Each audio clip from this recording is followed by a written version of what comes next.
Now, just a minute. What's the difference between an antique, vintage, and collectible? What the hell is retro?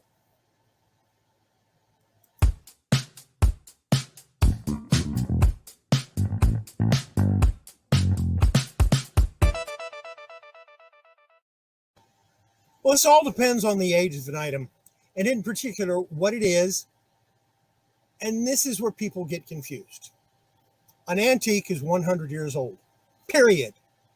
If it was made prior to 1922, it is an antique. If it was made prior to 1722, it's an artifact or an antiquity.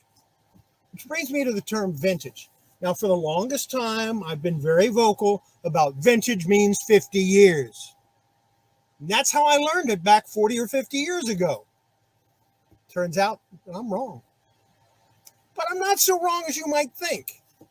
In general, any item that is over 40 years old is vintage, unless it is jewelry or clothing. Those are exceptions. For clothing and jewelry, it only needs to be 20 years old to be considered vintage. So any clothing or jewelry pieces that were made prior to 2002 are vintage. Now, I don't know if pens and buttons fall into this category. I'll have to do a little more research on that.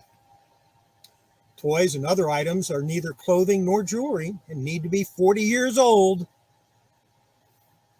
As such, if a toy or other item you are offering was made prior to 1982, you can give it the name vintage and be proud. If it was made after 1982, it may be a collectible.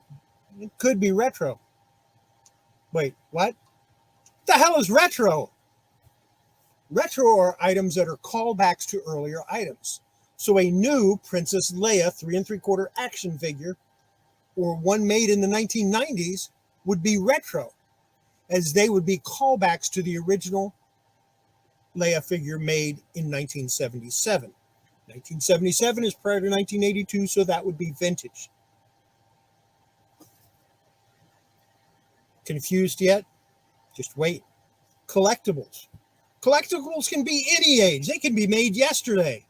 They only need one thing to be a collectible: the desire to be collected. There you have it. Just a minute.